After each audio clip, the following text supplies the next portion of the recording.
right, back at it. Another episode. Athlete Builder, Jim and Lucas were running the show. I'm in the library.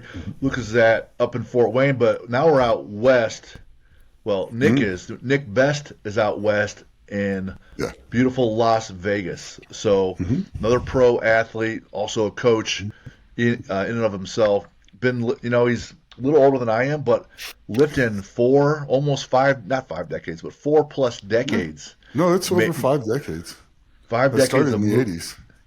Dang. Moving weight. Late 90s, winning national level powerlifting championships. His son turns to him and says, Dad, why don't you try this strongman thing? If I read the story correctly. And goes into strongman. Now, being strong is helpful in doing strongman, but a lot of times those folks don't always translate. And Nick rocketed to the pro level, been that over a dozen years, competing at the highest level. What I loved about when I first started watching Nick, other than on strongman shows, was on the History Channel a couple years back, doing that documentary with Eddie Hall, Brian Shaw, and Robert Obrist. And so he's a coach. So he's super smart, just not just good looking and strong, right? So we're gonna get into it today and ask Nick some questions how to get better. So Nick, man, thanks for being on the show. Oh, my pleasure. Thanks for having me on, Jim. Lucas, I appreciate it. It's a lot of fun. I love doing stuff like this. Shout out 𝗬𝗂𝗁. He hooked us up. He's quite the networker and in your same class, right? So Masters Strongman and competing, and he hasn't won Masters. I know he wants to. You wrote it down here that you plan to. So that'll be fun to I've won the 40. watch. I've won the Masters 40, and so now I want to win the Masters 50. Sure. Well, why wouldn't you? So the transition, powerlifting, squat, bench, deadlift to strongman, and just take us through like the thought process and moving over that thing. It's not horizontal press; it's vertical press now. It's a lot of there's movements. You have to be more athletic, correct? Not just static strength, right? So talk about why and how that happens. Well, for you, I was always a good athlete. I played football. I did track. I threw javelin disc in college, and then shot and disc in high school. I did a little baseball in high school. Played football all through high school and all through college. Rollerbladed everywhere in Northern California. So I skated all the time. So I was very athletic. And then, I got into powerlifting and was the first person to squat over 800 drug tested in California. First person to total over 2,000. This is 1996. Drug tested in California back in the day. And so I was pretty darn strong. And 2003, I go to 𝗬𝗂𝗶𝗀𝗀's contest and watch it. And I'm watching like Grant Higa and Carl Gillingham and John Anderson and Phil Pfister compete at this contest that was at UNLV. And I was like, wow, this looks fun. And it did. It looked fun because I like being a good athlete as well. I mean, if the strength's not functional, what good is it? If you can't do something with the strength, it's useless. Sure. I mean, it's like wearing a double ply squat suit. Hey, great, you just squatted 1,200 pounds. But what can you do without it? Can you squat over 700 without the suit? Can you do things? I'm this strong walking down the street every day. So if I want to sprint, I want to run, I want to do something, I'll have the ability to be strong in that area. It's not that sport specific, if that makes sense. Yep. So it was a natural athlete, and I just took to it like a duck to water. I mean, I just started doing the events, and all of a sudden doing pretty good. And 4 contests later, inside of like 15 months, I got my pro card I went to 𝗬𝗂𝗁's contest actually in 2005 and missed turning pro by a point. And the two of us that won the show beat all the pros that were in the show, because the pros used to compete in with the amateurs at that time, which was pretty funny. And I missed it by half a point. He's like, you need to go do Van's contest in another month. You just need more experience. I'm like, okay. So I went and did Van's contest, and I won the contest and turned pro. And then, a year later, it's crazy. A year later, I go to 𝗣𝗀𝗀𝗀 Worlds, and the first event's the Farmer's Walk, and I break the world record in the Farmer's Walk. It was nuts. So it's Insane. three contests as an amateur, fourth one I turned pro, three contests as a pro, fourth one I go to 𝗬𝗀𝗀𝗀𝘀 Worlds and break a world record and make the top 10 in the first international contest that I did. So it was a lot of fun. It was a massive learning curve. I will say that. Learned a lot really fast. Well, he's pretty humbled here too. He talks about, I was a pro, I did this. He still has records that are standing to this day on some of these carries, and I'm looking at where he ranks or the records that he has or set. It looks like you're good at suffering. It's not necessarily just the static strength, but you're good at being in pain for longer than everybody else on these carries and holds. And I'm like, shit, that's not like a 6 or 12 or 30-second squat. This is going minutes of suffering at a max effort level where nervous system and brain is saying, stop, shut down, I hate you, go fuck yourself, and next thing you know, Nick is still going. Yeah, and some of that you have to train your nervous system. Most people don't train their nervous system.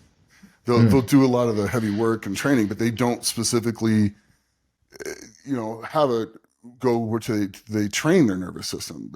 Like, so I'll have a week where I do speed stuff.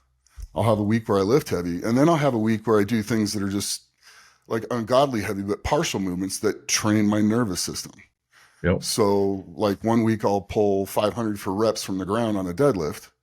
The next week I'll pull just heavy regular deadlift. And the week after that I'll do block pulls. But the block pulls, when I was like really going after them, were like 1,100 pounds for, 8 to 10 reps. Your CNS is fried after that.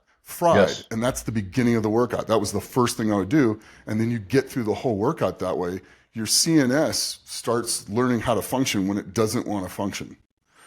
So it's something you don't really see a lot of people do. I wonder how many Olympic lifters do stuff like that, because I don't see a lot of Olympic lifting programming that does. I mean, you do lots of work from the blocks and heavy pulls and stuff like that, but I'm thinking, when does an Olympic lifter ever just do partial to the weight that you're talking about? Right. But the Olympic lifters don't really. The Olympic lifters are speed and explosion and technique and form. They're what's the longest they're doing a lift? 10 seconds? Right. When they get it up there and they're just holding lockout, waiting to get the down. I mean, they come up, they either do the snatch and catch it and then come up out of the hole and then stand there. So that's 3 to 4 seconds. Or they do the clean and jerk, and sometimes, they get it in the rack, they sit there, and then they jerk it up over their head, then they hold it. But it's not like they're not doing something that's going to extend out 10, 20, 30, 40 seconds, 50 seconds, and you have to keep going. I would equate it to like running a 400. If you ever go out and run a 400-meter sprint, the monkey jumps on your back at about 300 yards or 300 meters, and it's the last 100 meters is all will, and making your muscles move when they don't want to move because they just want you to stop. So it's that type of mentality that you're putting in. It's like, okay, we can keep going. We're going to be okay. We're not going to die from this. It just doesn't feel good. And so embrace the suck, get it done, and just have the right mentality for it. And train that way. You have to train that way. Yeah, I feel like there could be some good crossover with that in Olympic lifting, because that's primarily what I do. So it gets my brain spinning a little bit. How much could you benefit from doing that when you're only lifting the snatch and clean and jerk in a very quick amount of time? But you're not, you're training the central nervous system, not not necessarily like you said earlier. That's the end goal, is to train the system. So they should be able to transfer to any sport that you want to apply it to. Yeah, and it's stuff like that a lot of the things that you do in strongman are applicable to other sports and other things. Like carrying drags are great for like MMA. Truck pulls are great for MMA because your feet and your hands got to work at the same time. And instead of just going at like the 30, 40% that the guys are fighting at, Yeah. You have to go at 100% to pull a truck, and you have to go 100% effort for, a minute to a minute and a half. There is no going half-assed through it. You have to go. Well, if you get used to training that way, you can turn it on and turn it, especially recovering from that. You can turn it on and turn it off when you're rolling with somebody. You can, but instead of being able to go hard for like 20 seconds, you can go hard for 40 seconds and then slow it down a little bit, recover, and keep right on going. And it gives an advantage to people when they learn how to train that way. Do you ever see athletes that do like the pin pulls and what do you think about that? Well, like the static stuff where they pull it, hit the pin, and then just try to hold on to it. Yeah, Travis does. 𝗬𝗏𝗀 does some of that stuff. Okay. And it has its place, because if you put that right at your weak spot and then you pull into it as hard as you can for a few seconds, it's gonna help you work through the weak spot. It's gonna stabilize everything through that area. Kind of want to just put some weight on a bar, put it on blocks above my knee, and just see how much I can clean deadlift, in those positions, and kind of go from there. Pulling from just above your knee is where you want to go anyway. From below the knee, you're not going to get heavy enough to really get the benefit from it.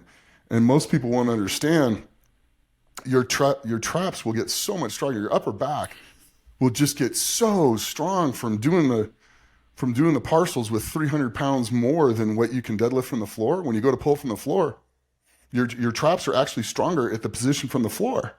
Yeah. Most people don't get that. It'll actually help your pull off the floor. And people, it's like, okay,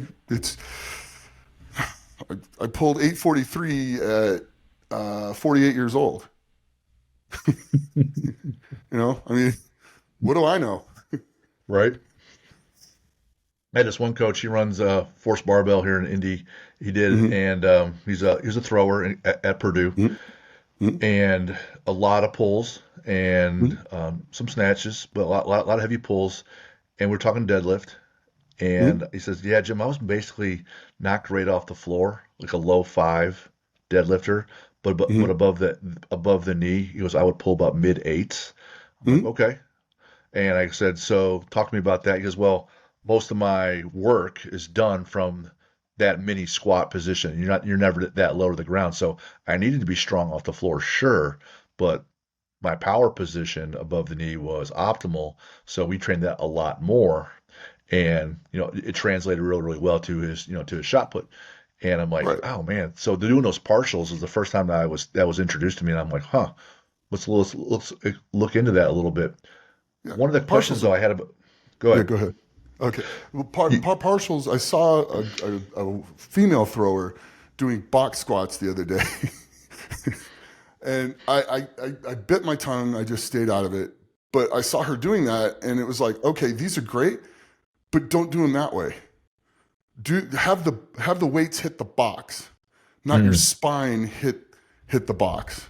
And even though the box was padded, all that weight was still hitting right on her spine. I think her strength coach needs to find another job. If he was training my daughter, he would not be training my daughter anymore, because you can do the same thing in a far safer way that'll be far better for her lower back at the end of the day. I mean, you should box squats. You should just touch the platform. You never put all the weight on your spine. Never. It's the quickest way to have a super short career. And you watch stuff like that, and it's like there's a different way to attack things that don't necessarily, you can get the same partial movement out of it, but have it in a much safer way for the athlete. Gotcha. Okay, sorry. It's all right. No, that's good. That's good, because I'm guilty of having box squatted and the weight's still loading. Like you watch an old West Side video, and that's how they're doing. I'm like, well, shit. So I love the different perspective. The thing about, you mentioned the nervous system. Like everything else, there's still a progression. You don't go from 0 to 100. So if you're a 500 deadlifter, you don't load 1100 on the bar like you do. No.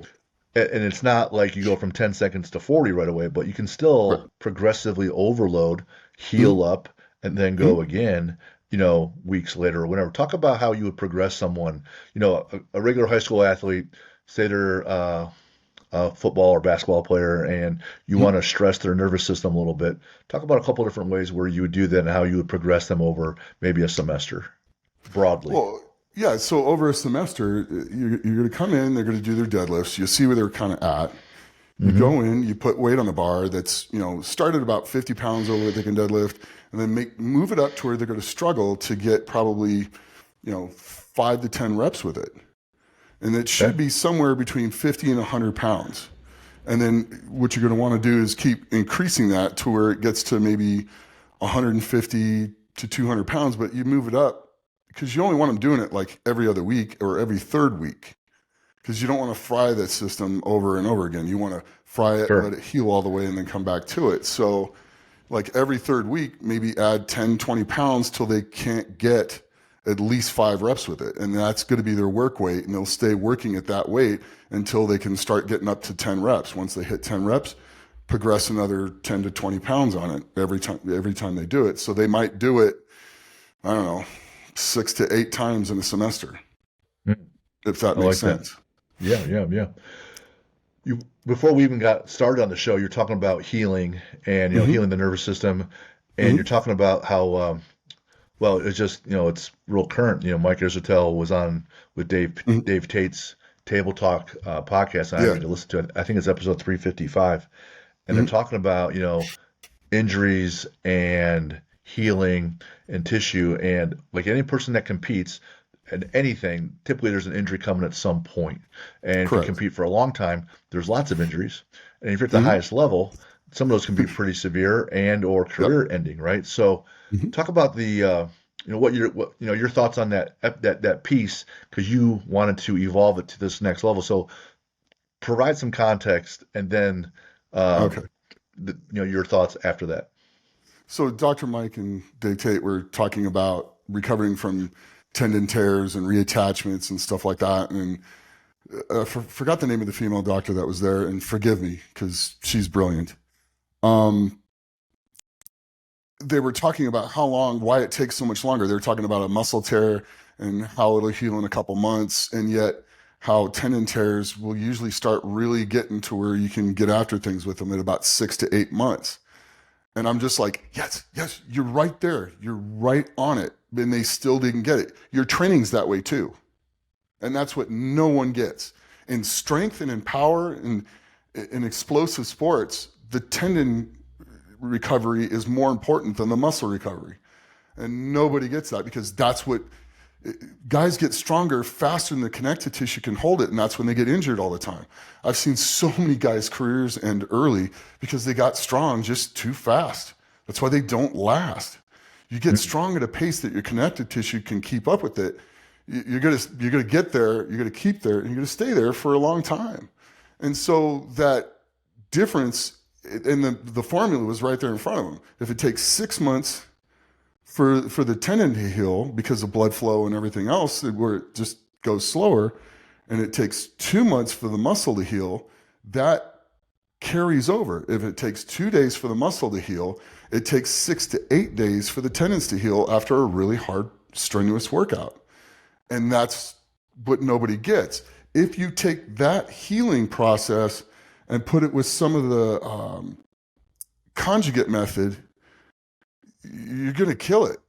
Except for the conjugate method, where he did a heavy lift one part of the week and a speed lift the second part of the week. Spread that out. You do a heavy week and then you do a light week, and you double the rest. That is probably one of the best ways to train, and you just alternate exercises and change things around. Gotcha. I didn't even know I was training conjugate till my training partner told me I was training. Do you read breastfed? I'm like, no, never. And then it turns out a lot of the stuff I was doing matched right with what he was doing. And I took that from a combination of what I learned from Bull Stewart, what I learned from Ed Cohen, and what I learned from Dorian Yates, in his training method. Because he does like 1 to 2 just crazy sets.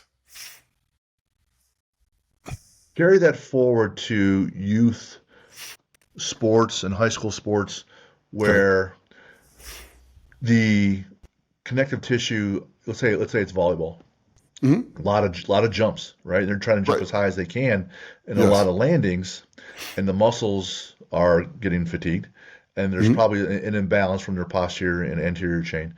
But talk about the connective tissue and the need for that to heal. Combine that with the volume of youth sports and injury rate.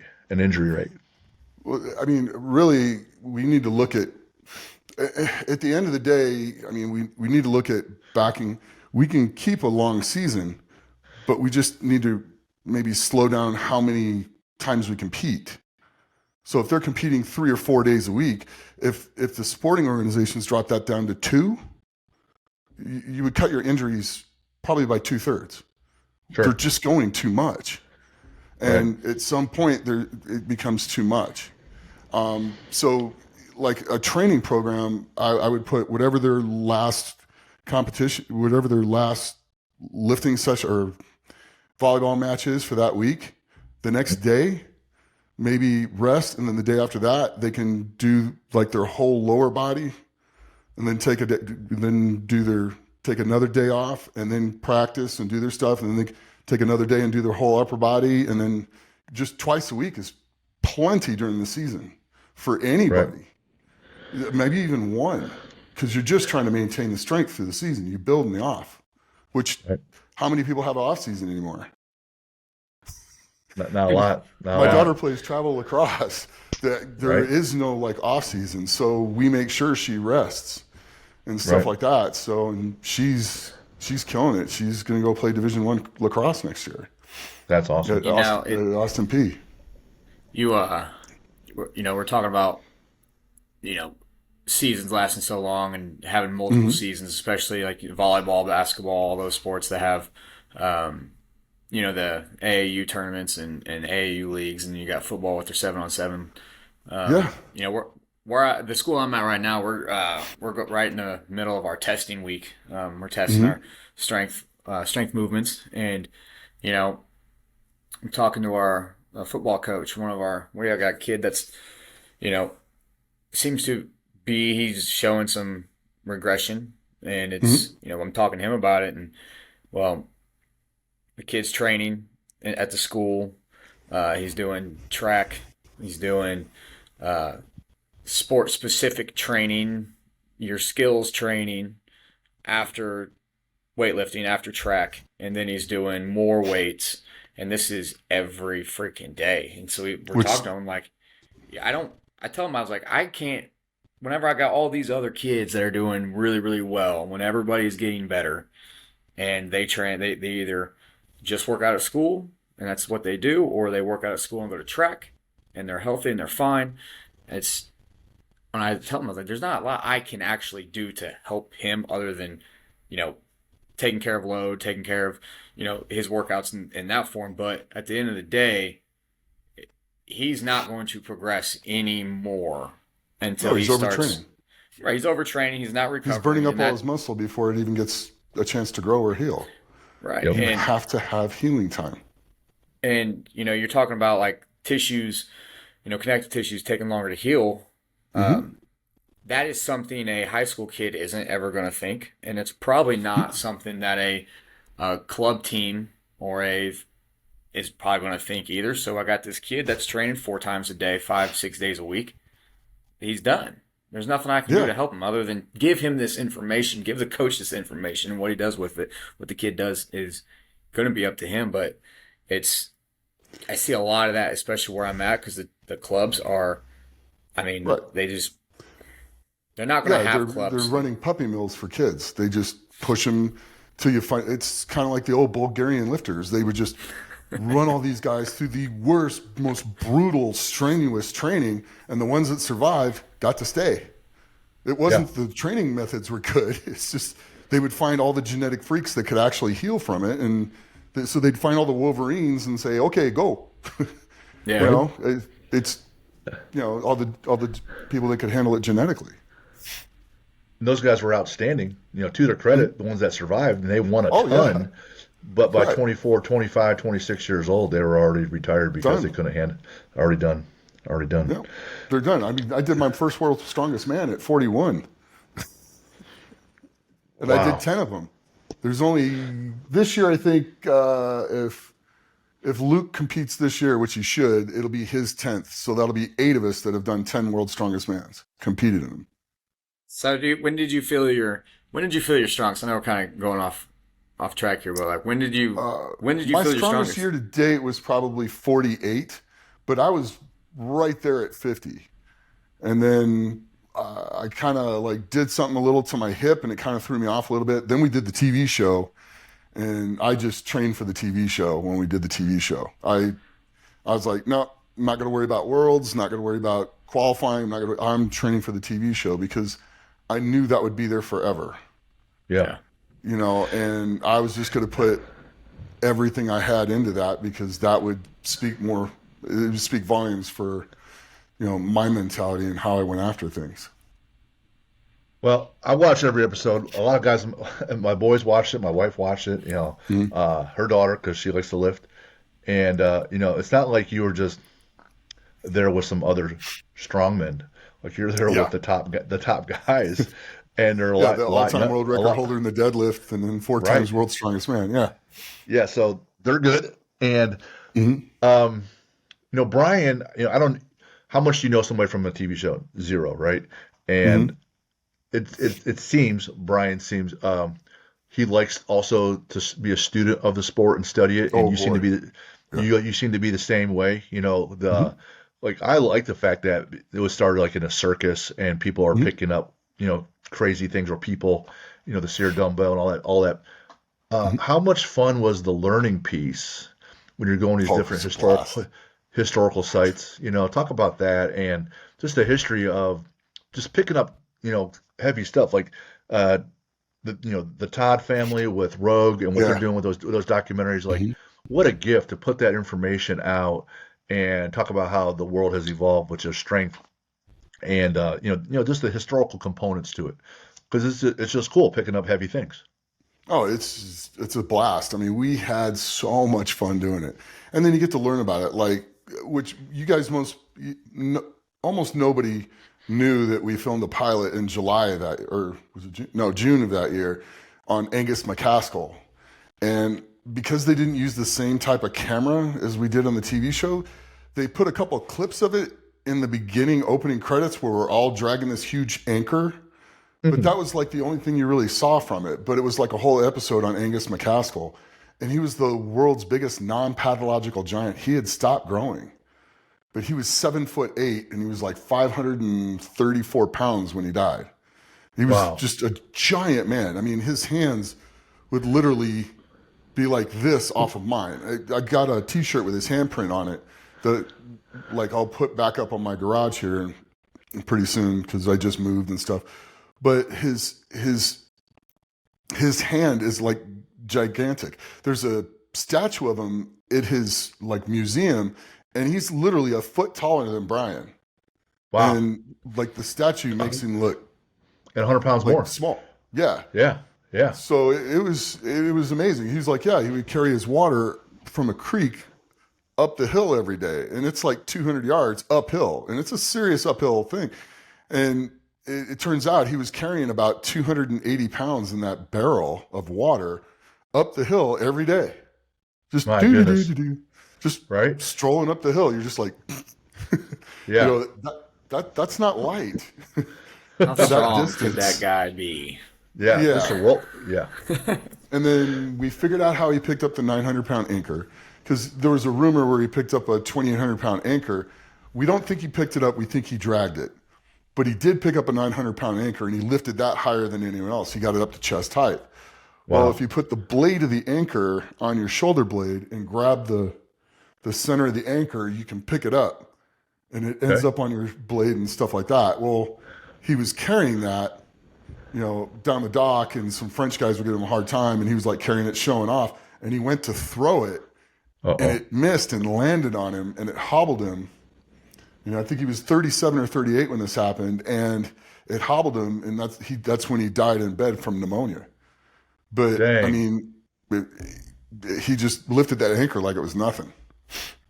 Man. But the 2,800-pound anchor, we figured out how to drag it, so that was what we did. We dragged it. There's no way anyone was lifting that. How about a venue, historical venue to pick up weight or stones or whatever, and then Hmm. um, some historical lifts and events that you gravitate towards. Like, I really want to do that. I like that. I like being at this place, picking up these things. Which of those are some of your favorites? Well, the ones in Scotland were amazing. Getting to do the Dinny Stones on the Petrarch Bridge was like, that was Historical, cool. That right? was really cool. I was injured, so I just did the best I could. I want to go do those again because I want to go do them when I'm not hurt.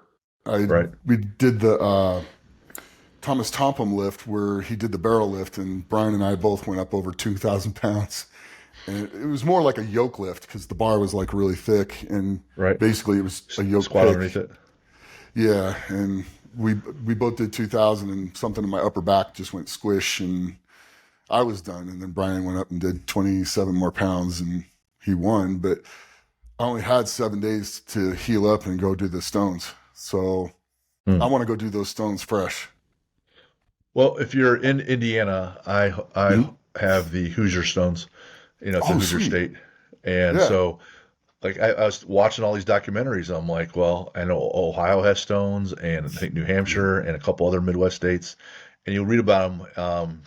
I can't remember the guy's name. Chad Clark knows this guy. He wrote a book about Mhm. all the different stones in Europe, and I'm reading about it. I'm like, well, I'm looking around. Who has the Hoosier Stones? Well, no one did. So then I decided, well, I'm in charge, and I harvest these 5 different stones, and they're all different weights and have different meanings. And so if you're ever nearby, come on by and pick them up. Oh, heck yeah. Should be should be fun. Oh, yeah, that's always fun.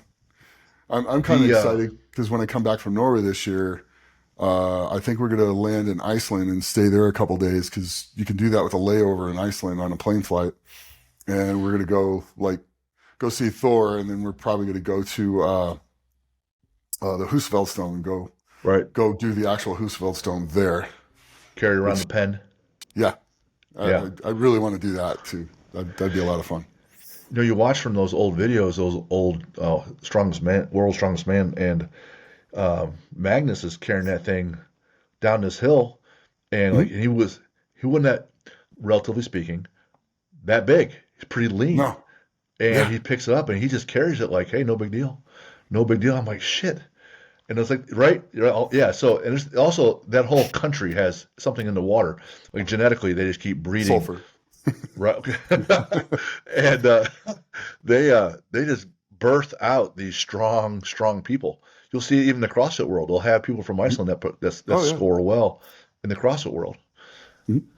Talk about the food on the show. Well, I guess it's some fun meals, but also there's Oh, still a volume of food that you guys got to shovel in. And if you watch any of Brian's or Eddie's or even Robert's videos, like mhm. it's not a 2,000 calorie diet Oh day. no, no, no, No, no. I it's a big mean, deal. Talk about I that. yeah, they would tease me all the time because I mean, I still eat a lot of food. Don't get me wrong. Right. I was eating like 6 to 8,000 calories a day, but not like those guys. I mean, Mm, they would go and they would order like two ribeyes, two two mm, ribeyes, and then baked potatoes and stuff like that for their first meal. When we are at lunch, and then they would have to have another two ribeyes like 2 hours later, and everything stopped when it was time to eat. Everything stopped. The first episode, they kept trying to push us and push us and push us, and we're like, we need to eat, and then like there came to a point where Eddie got a little hypoglycemic, and he was like, I need to eat like right now. I'm starving. I need to eat, and from that point on, they didn't mess with us too much. Plus, Brian set him straight on that really fast. So when it was time to eat, we got to go eat. So got to that eat. was, I but they was would eat and eat and eat. It was crazy. That's Probably crazy. still there eating over 10 to 12,000 calories a day.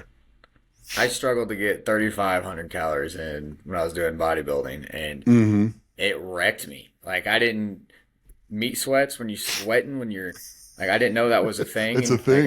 I've heard people joke about it and talk about it. I'm like, yeah, whatever. So yeah, man, it is a grind to just shovel in that much food. I'm a tiny guy, so I'm 5'7", So So it chicken doesn't. stock's going to help with your digestion. So you can get the organic chicken stock at Costco. And then if you can find the international Coca-Cola where it's made with sugar, Yeah. if you drink Okay. one or two of those when you're going to eat a whole bunch of red meat, it's going to help you digest it. That's genius. Really? That's genius. Yeah. Okay. Yeah, because do an experiment. Get one of those Cokes, put it in a Yeah. glass, and drop a piece of meat in it and see how long it lasts. It'll break Oh, it wow. down pretty fast. Okay.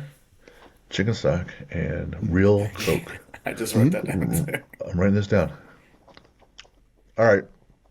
A little deeper question here. So, understand wanting to do things. You see that it looks cool. Like I was not that athletic and was not training much at all most of my life. And then I started getting healthier, and a couple guys in my gym were like, "Well, let's squat, bench, deadlift." I'm like, "Cool." Then we started doing some farmers carries. I'm like, "Well, that's neat." So I didn't really start lifting until I'm like 38. 40 years old, and I lived all the way to 40, 45, 46. And for me, I got stronger, got a lot heavier, but got a lot stronger, and I was happy with what I was doing. I was content with my effort and everything I'm putting into me, so to hit my numbers, and I had my whys. You decided I'm not going to do powerlifting, I'm going to do strongman. I want to do that, it looks fun. But now we're in our 50s, and you coach people, you're online, you're making an impact there. You wrote down, I want to show that people can do these things when they're older. Correct. What's the why, not just for today or a week, like, because you have a drive to keep putting in all that food, doing all the recovery, doing all the lifting, doing all the mobility work, because ankles and everything else hurts, especially when you're not 26 anymore. Why or how, or what's the psyche and makeup that makes you so driven for what you're doing? Well, one, I enjoy it. I like it. I love it. And then I'm tired of society telling people that once you reach a certain age, you're useless. You should just retire. You should just sit back and take it easy and not do anything anymore. I want to be able to do the stuff I could do at 20, at 80. Because that's going to make my quality of life better. Will I be in pain? Yeah, but do I care? No. Will I still be able to climb up a mountain when I want to? Like if I go to visit everybody at 𝗣𝗱 and want to climb up to the top of the mountain? Yep, I will. Will the regular person at 80 be able to climb up that mountain? No, they won't be able to do nothing. And it's like a travesty. We'll invest in retirement and put all this money away to save for retirement, but we don't invest in our bodies, which is the most important thing in retirement. So I'm investing in my body as well, and probably more so than even financially, because that's what's going to make the rest of my life. I want to be able to do things, and I want to be able to go run with the grandkids and play with them and do stuff. And if I decide I want to go, hiking, climbing, doing whatever, I can do it. If I decide I want to go do a powerlifting meet and squat more than anybody squatted at this age, yeah, I'm going to do it. I'm still the only person over 50 to deadlift over 800 pounds in a powerlifting meet. Ever. So it's longevity, it's quality of life. Yeah. I heard a lot of family in there. You want to be there and then impact them. But you also sounds other like people. It sounds like you still want to be strong, though, not just well-rounded and healthy. You can be well-rounded and healthy. The other thing, 800 doesn't make you necessarily that well-rounded and healthy, right? You're several standard deviations outside the median, right? The median. Yeah. Right? So my there's diet's like impeccable. There's the things I eat, the way I act, everything I do is set up to be the most efficient possible as I'm doing it. So, I mean, when I eat good food. I eat almost very little processed food, very little. Like I'll go out to a restaurant and that's where I'll get most of my processed food because they make it with stuff. Yep. But when I cook stuff at home, it's like super basic stuff, super high nutrient things. I'll eat, a pound of hamburger with chicken stock and rice and bell peppers and a little bit of spinach. And then I'll drink organic cranberry juice because it's high in iodine, and then orange juice to help your liver enzymes and stuff like that for food digestion and things like that. You're always doing things to help improve your digestion and stuff like that, because the better you can digest your food and the better that intake is. I eat a lot of eggs as well. The better your body's going to work. Period. And I just got done. I did the the American Open at the Arnold this past week, 2 weeks, and because I always kind of thought after, I really wanted to finish this competition up, and I started thinking I'm probably going to be done lifting, not lifting, but done trying to be a competitor, I guess. And I was battling my mind. What am I going to do next? Is that what I want to do? And I've kind of had it in my mind that once I reach a certain age, I'm not going to be competing, and everything kind of like changed after. And I was like, why is it whenever I'm turning 30 this year, and I'm like, oh yeah, what? Well, okay, yeah, I get it, but yeah, I was you're like, not gonna pack it in. why am I thinking that I can't be even stronger in my 30s than I was in my 20s? And I was like, what? That doesn't make sense to me. I was always been told, or I've always see people when they hit 30, they're just like, well, when you get 30, you're done. You can't do it. And I was like, well, I don't know. After that weekend, I was just like, I don't know if that's true or not. And I think I'm just going to keep going with it and see how long, I can drag this competition stuff out. And can I keep hitting PRs in my 30s? That's kind of where I was dead thinking about that for a whole week. And it's just funny that you guys bring it up, because I was literally just like, there's no way I can't get stronger in my 30s. Correct. And that's You just get a lot stronger in your 30s. Yeah, it should be easier. Like way stronger. Yeah. Even easier than you can in your 20s. That's what I was thinking, Yeah. I was like, well, I'm Olympic lifting. Am I going to have the mobility? Well, I was like, well, I probably should work on mobility then if I'm worried about mobility in my 30s. And that's the thing, though. As we get older, our connective tissue gets stronger. And it just gets less elastic. Okay. It doesn't stretch as much. So we have the mobility issue as we get older, because you see the old man strength where the guy comes in and picks up something he's not supposed to pick up, puts it down, and walks away. He's a little sore the next day, but he can handle the weight. It's because his connective tissue is super strong. But he's not as flexible or as limber as he was, because that connective tissue is really strong. So you have to work more on mobility as you get older, just to stay, flexible. But if you do that, you're going to keep a lot of your range of motion. It's just something you have to work on. Right. So where it was just kind of like you walked down the street and you were that way in your teens and 20s, in your mid 30s, early 40s, you start having to, because I could do the splits in both directions up till I was about 43. And then it just was very uncomfortable to even try. But so my goal is to work my way back to doing that in the next 3 to 5 years. Awesome.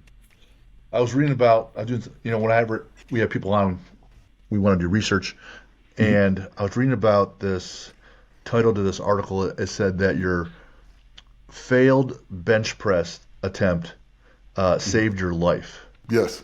You know what I'm talking about there? Mm-hmm. You want to provide some insights and shed some light on that? Yeah, so October 12th, 2022, I was getting ready for the Masters World's Strongest Man, and I was getting ready. I was bringing it. And I was doing a speed bench press with 425, and my thumbs were around the bar. And it just popped out of my hands. Wow. From the top, and came down on my chest and hit me in the chest. And that wasn't fun. It hurt quite a bit, but I was having problems catching my breath. I was kind of wheezing a little bit. And Callie just looks at me and she goes, we need to go get film on that right now. I want to make sure you don't have any internal bleeding. So we get to the hospital and they're like, you got a hematoma and some bruised ribs. You got a little bit of cartilage damage, but you're going to be fine. He goes, but we did have an incidental finding. And it's like, what's that? And her face was just like, not real happy. She was very concerned. And turns out I had a renal cell carcinoma tumor about the third of the size of my kidney in the blood filtering side of my kidney. Whoa. Yeah. So, we went through a lot of tests, got through like everything. And then they determined it was a renal cell carcinoma at that point and took my kidney January 3rd, 2023. So you're down one. So I'm down one. I have one kidney. Wow. So no ibuprofen, no aspirin, no nothing. But I do cold plunges now instead, which I wish I would have found that And hindsight's 2020, and I'm going to tell all the kids this: throw the ibuprofen away. It's horrible for your kidneys. It's bad for your body. It is god awful. Go take a 3-minute ice bath. It does the same thing, and it's way healthier for you. And you actually feel a lot better when you're done. I mean, it's just that simple. Just go take a 3-minute ice bath. In a pinch, 3 to 5 minute cold shower, not nearly as helpful, or what? If you can get the water down to like 50 degrees, yeah. Yeah. Gotcha. But it's going to be hard to get the water in the shower down to 50 degrees unless yeah, you're... without the ice. Yeah. My goodness. We had one of the ladies out of my gym. She trained and then she coached and played college softball. She runs her own gym in Cincinnati. Awesome lady. She trained with the Shane and Laura Sweat for a while, if you know them. And her name's Mimi Mahan. We've had her on the show, and her mom was in need of a kidney, or she was going to die. And she couldn't give it to her because they weren't an exact match, but she's like, I want to give a kidney. And so she gave to someone else, and someone else gave one to her mother. So it was like a little triad there, and saved her mom's life. And now she's a spokesperson for the donor games, and she lifts. Yeah, she was with Mark Valenti's gym for a while. Likes to do a lot of Highland games, and she's like, I'm gonna let I'm gonna heal, let all my insides heal, and then get back to lifting. And no kidney, and she's still awesomely strong. Does plenty of conditioning, eats well, and it's a major organ, and she's down one, and she's doing just fine. And people would say, well, I can't do this or that because I'm down a kidney. No. No. Look, you're going to put more stress on your body because you have one. But if you eliminate things that will stress your kidney, drinking alcohol, right out the window. Right. Like I said, ibuprofen, aspirin, just anything like that your body has to work really hard to filter. That's out the window. It's done. It's a non-thing. And then never get dehydrated. You got to drink a lot of water. So you stay on top of that, and you stay on top of your sodium intake, and you make sure you never get dehydrated. And there's no reason why you can't do exactly what you were doing before. You just have to cut unnecessary things out and be more disciplined on what the inside of your body needs. I go get blood tests every 3 months. Yep. To make sure nothing's changed. And every time it's all been the same every time I go. So, it's just stay on top of it. We talk about, if you're in the business world, ask what the KPI is for this project. What's your key performance indicator? What are the inputs that lead up to this output that you're looking for?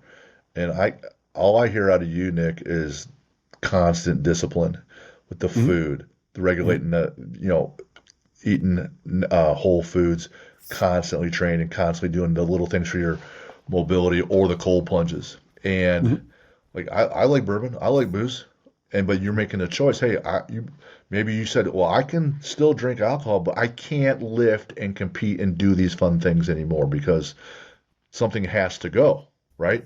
You have to give up some of those things that you like for the one or two things that you love. And if you don't love anything that strong, then it's easy to have a whole bunch of likes. But if you let your brain make the decision, hey, if I want this, it'll simply give you it'll provide that path with all the required discipline to get there. So you just input Jocko Willink's phrase, discipline equals freedom. So Nick is more disciplined. Consequently, he has the freedoms that most people don't, especially at his age. That's outstanding. Yeah. One of the questions I have here, because, when you're lifting, it's super cool, right? But you also might be lifting, hey man, I'm gonna beat Lucas here today. There's a right, or hey, this girl walked in, or I'm 25. What the fuck does Nick best know? His old man, thinks he knows his shit. But you also wrote in there, and we're all guilty of it because you have to learn the hard way. The difference between going hard and being uncomfortable, and then going stupid and getting hurt. Like you could be doing the right things and still get hurt. Correct. But you could also take unnecessary risk, and when it increases your chance of getting hurt super easily. And you're dealing with egos and guys or girls, whatever, and environments. How do you manage that with other folks that you coach and work with, the difference between going harder and being intense and going stupid? Well, it's pretty simple.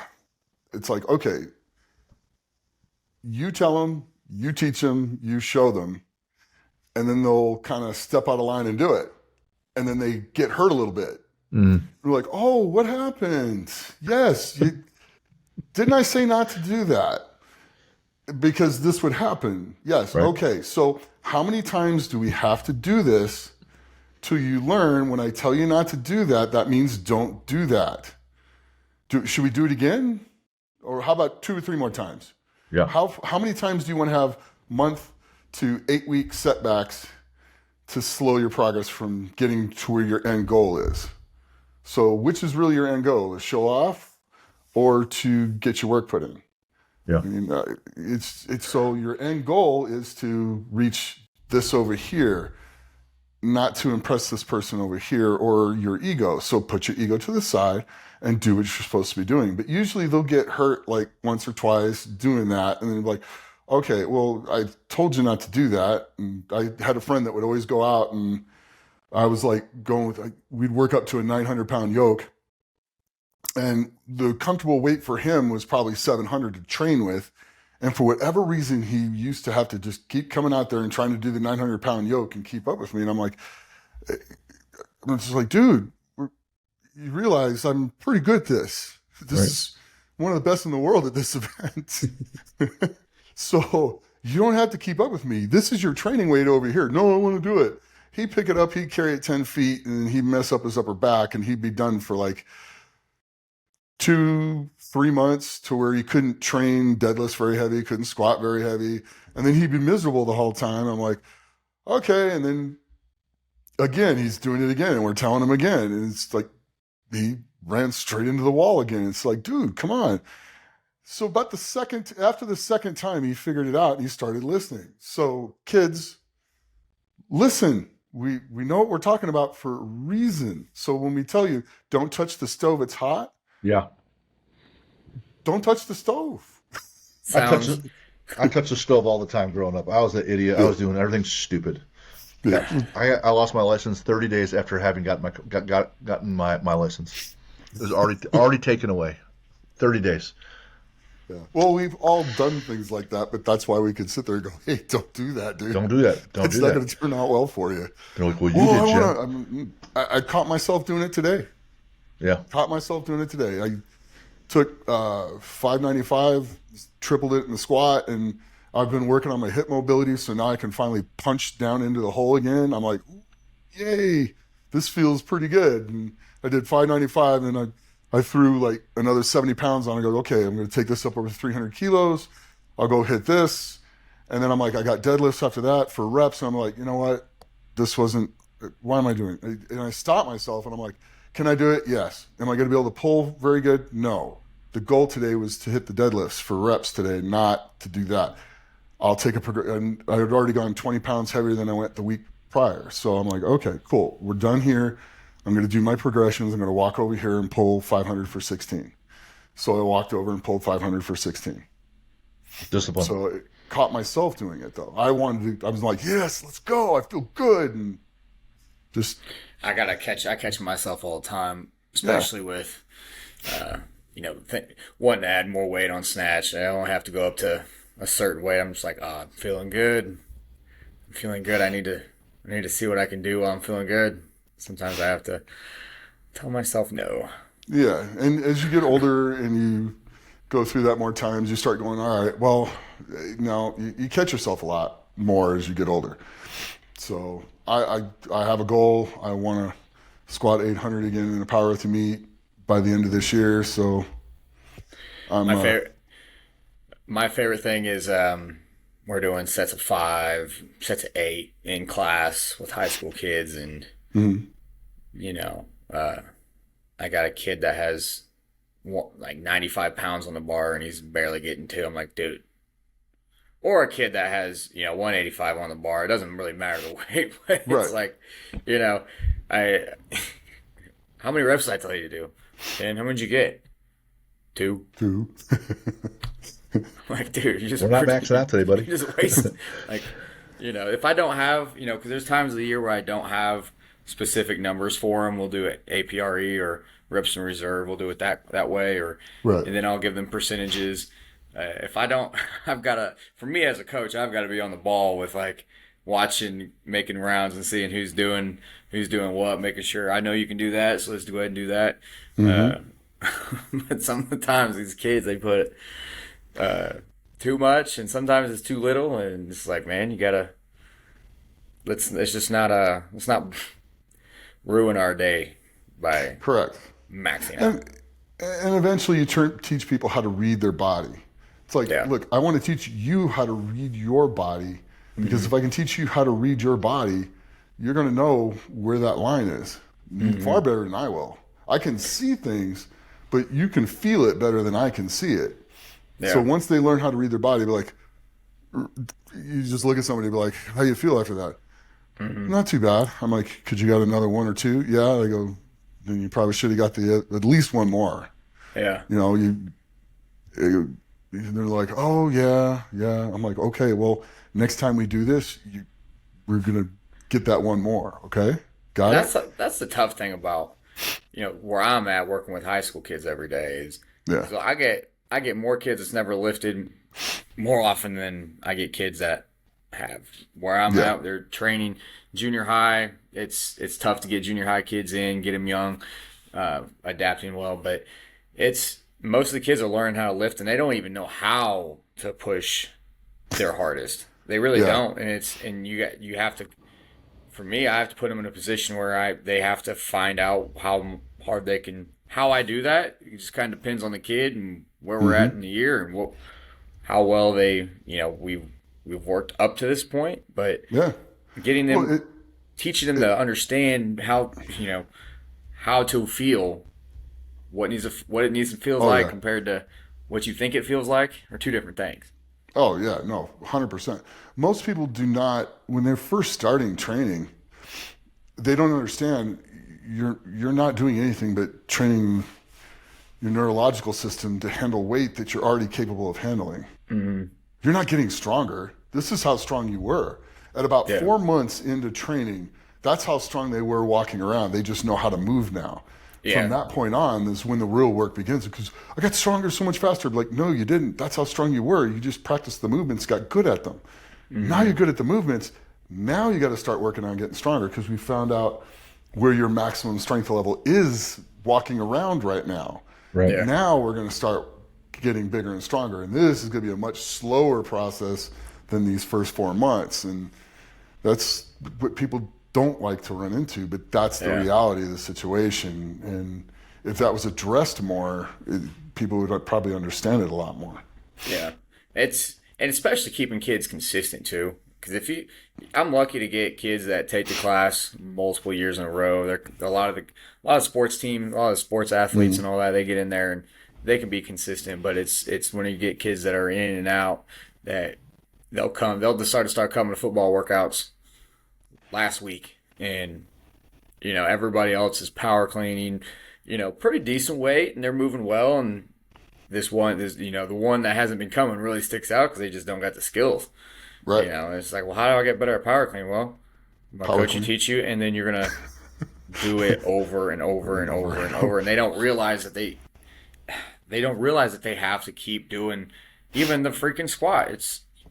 Well, I'm stronger now, I must be good at squats. Well, no. You're not. You're not actually good at squats yet. You're kind of good at moving, Yeah. You find an example of something that they are good at, because, the kids with social media and typing and just other things. Yeah. Like, you got really good at this, right? Yeah. How long did it take you? Oh, it took forever because I was doing this programming and I was messing with this keyboard and I was doing this and I was doing that. And you're just like, so that took you a while. Yeah. Yeah. Same applies here. Video games. Yeah. Kids can relate to video games. Hey, how long did it take you to beat this level? How long did it take you to understand Madden? The tricks. And, they understand that really, really well. So that's one of my go-tos is relating to video games or some way and somehow. So yeah, I do that with Call of Duty. The kids would come into the gun range to shoot, because I also work at a gun range for fun. Okay. And it's just a blast. And the kids will come in and I'll run through shooting machine guns and stuff. And I'm like, all right, you play Call of Duty? Yeah, well, you're gonna shoot at least 4 of these guns that you shoot in Call of Duty today. All right. And then they're holding it, and I got a hold of them, making sure they're safe, and they shoot them, and they're like, oh my God, this is so much different. I go, yeah, it just doesn't, the vibration's a little bit more intense. A little different. A little bit kick there. Yeah. And the machine gun, when you pull the trigger, it doesn't go right where the X is. There's a lot more involved in keeping it, on target. And they're just like, oh, wow. I'm like, well, how do I do that? I'm like, you show them how to stand and hold their feet and hold the firearm better. But it's neat to see the relationship of what they did on the video game and then come in and show them what they can do in real life. For sure. It was Matt Wedding I was listening to, and someone was asking, how long does it take to get good at lifting? He goes, yeah, beginner level lifter, that takes 10 years to get to maybe intermediate. People are like, what? I go, yeah. Like those guys talking about Call of Duty, these are kids that are in Lucas's high school. They're at 16 years old. They've been playing video games since they're 6, 7, 8 years old. Yep. Yeah. And so to be like, whether you're a CrossFitter or gymnast or whatever, to be like intermediate, not elite or advanced or elite, that's 10 plus years. It's 10 plus years of doing the basics. And once you get your head wrapped around that, and you're not trying to go from a 200-pound squat to an 800-pound squat in 24 months, you're like, well, shoot, hey, we're going to need a 5 to 8 year plan here and start dialing in a lot of things over that time frame. And we're going to teach you a whole bunch of stuff, and you have to learn all those things, and you're not going to be able to do it. Until then, it's a bit humbling, because then you have to start changing your life around and actually making a commitment. Nick, it took me 11 years to squat 800 pounds. Right? From high school, I started powerlifting in 1985. I started lifting in 84, and I started powerlifting in 85 and did my first powerlifting meet in 85. And in 1996, I squatted 800 pounds in a powerlifting meet. There you have it. See? So 11 years for me. That's the deal. Nick, man, I had a great time today so far. Thanks. When you train, what do you listen to? I like thrash. I like metal. Primus, Rush. All right. Five Finger Death Punch. Classics. Yeah, stuff like that. Okay. But I don't turn it on real loud. It's on, it's in the background, but right. I kind of, if it's there, it's great. If it's not there, it's great. I always try to make sure that I'm able to get my head into that frame of mind all by myself, without music, without other. If I can't get myself into the right frame of mind to pick up something ungodly heavy, then I shouldn't have to rely on music or anything else to get my head there. I was listening to 𝗔𝗫𝗍. 𝗔𝗫𝗍. Yes. Yeah, it's hard to say. And 𝗪𝗔𝗫𝗍. right, he wouldn't listen to anything when he's training. He likes to be on stage so that when people are cheering or there's music, then that outside stimulus carries over. But and he's training, he doesn't want any of that. Just like you said, it'll either be quiet or they're just talking. But he wants to be able to be internally driven so that he can then perform, with his own head. Yeah. You and your wife, bucket list adventure you guys haven't done yet, but you guys would like to go see. Probably Rome. Okay. Fun. Yeah, I'd like to go to Rome and go all through Italy.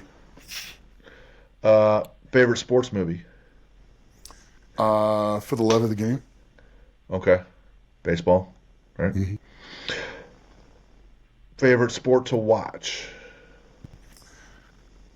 Ooh, man. That's going to be a toss-up between football and strongman. Nice. How about an athlete or two that you like? I love watching this athlete perform in any sport or whatever. It could be current. It could be current or prior. I love watching 𝗕𝗂𝗶𝗋. The guy is just off the chart. I mean, I've never seen a guy that talented on everything who the moment he does an event, the next time he's expert at it, or even just picks it up right away. I mean, it's absolutely. I used to think Magnus 𝗲𝗏𝗀𝗀 was probably, and Brian, those two were probably the most analytical and like the smartest of the strongmen as far as figuring out how to do events. And I'm going to say Mitchell's right there now, but his recovery, the way he just does everything, it's just, he's dumped the whole sport right on its head. I mean, he truly has. I mean, you have to figure out how you're going to beat him because there's nothing he's going to be under top 3 at. How about you got a good, favorite book for us?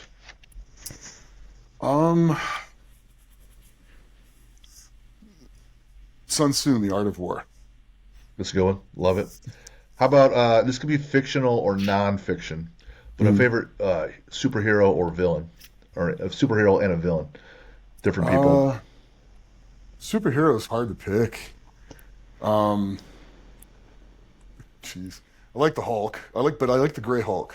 I like the Joe Fixit Hulk. Okay, that was kind of cool, especially like when 𝗬𝗏 did all the artwork when he was Gray Hulk. That was pretty cool. Villain, probably the most interesting villains like the Joker. When you really truly get into that character, he's not a nice guy. No. So but he makes the good guy. He makes Batman. So right. I always like to point out Hannibal Lecter is probably one of my favorite villains. Yes, right? Very good villain, but yeah, he's kind of out there. Right. Well, I'm going to point out mine now since Palpatine, Lord Sidious, Star Wars is my favorite one. Yeah. We don't got to get into politics, but the way he plays the politic game is fascinating to watch. It's just throwing it out there. Yeah, Genius. He managed to get control of the Senate. Genius. Right? The Imperial Senate, yep. You had a favorite quote or not so much? Throw it really, really hard or lift really, really hard. That way. That was John Powell. Okay. The discus thrower. I was at Stanford on the field, and 𝗕𝗂𝗏 was throwing the discus, and this other kid walks up to him and goes, he goes, man, you were amazing in the Olympics. How did you throw it that far? He goes, they throw it really, really hard that way. And so I was like, I'm stealing that. Perfect. So somebody's like, how do you lift so much? I go, I push really hard that way. It sounds like some of the cues I'll give some of my kids. If they're got good technique, good form, they look good. So it's like power clean, and there's, I'll just tell them. They'll ask me, "What do I need to fix?" I'm like, "Just lift it faster." Yeah. Lift it faster. Just go faster. Just go faster. Do better. Yes. Do better. Yeah. Eddie and 𝗀𝗲𝗀 really hate each other, or is it all for show?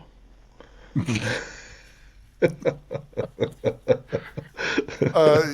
that was all that stuff. That was good acting for both of them. Yeah. Notice what's behind me, right? Yeah. Yes. The honorary Hall thing. Yes, sir. That's awesome. Nick, where can people that want to reach out and support you, follow you? Still got this here too. Oh wow! From the TV show. Man, the thing about Strongman, they do have some of the coolest toys and they have the coolest awards. Yeah. And memorabilia. It's sweet. It's just awesome stuff. Yeah, it's kind of cool. You win something when you're lifting instead of getting a trophy. You get a weapon there. A weapon kill people. Yeah. It's kind of cool. Is that the inspiration behind some of your awards? Yeah, I'm like, hey, if I'm giving out Strongman awards, that was state chair for Strongman Corps for a number of years. I'm like, all right, well, we're doing battle axes. We're doing big engraved swords, and we had I-beams that were custom made with kettlebells and stuff. I'm like, this is fun. And they're like, well, why are you doing this? I said, I guess because I like it. Yeah, exactly. I guess because it's neat for me, and it's my show, so it's my soccer ball, so that's why we're playing it. Yeah, exactly. You gave out some really nice knives a couple years ago. Yeah, a lot of knives. I was like, dang, I would love to get third to get one of these knives at least. One year we had 4 strongman contests at my gym, and I made it a series, and you accumulated points over the season. It was a four-part series, and at the end they had like real medieval battle axes that were engraved with their names on it, and they were weapons that could really, they weren't just fake wood, they could really kill people. And I'm like, so the best woman and male that does my 4 events and has the most points, here's your reward, just because I like it and it's cool. And they're like, all right. So people are just signing up just to get this cool award because it's neat. Mm-hmm. Yeah. Yeah, it's crazy how that works. But it's neat because you get things that are just not the traditional norm, and it makes it pretty special actually in the end. So, where can people find you online? They can find me 𝗦𝗫𝗀 on Instagram, Facebook, TikTok, YouTube.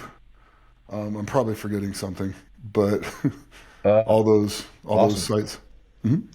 And then X, Twitter. There you go. Yeah, X. Yes, X. There you go. Man, Nick, great time today. Appreciate it. Thanks, Tim. Lucas. Shout out 𝗧𝗵𝗀𝗀𝗀. And for those that are playing along at home, you guys know that the book released in November, and now the planner came out. So how do you manage your accountability and your discipline? And if you want to do, there's the do-it-yourself method. So here's a product for that, or you want to reach out to us. And how do you do that?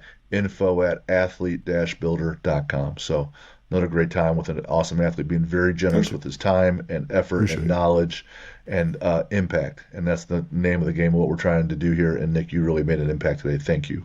Thank you. I appreciate it, guys. Thanks for having me on. And to everybody out there, go out and be the best you can be. Be the best you. You don't have to be the best person. Just be the best you. That's right. 100%. Appreciate it, guys. Thanks, Nick. Thanks, guys. Thank you.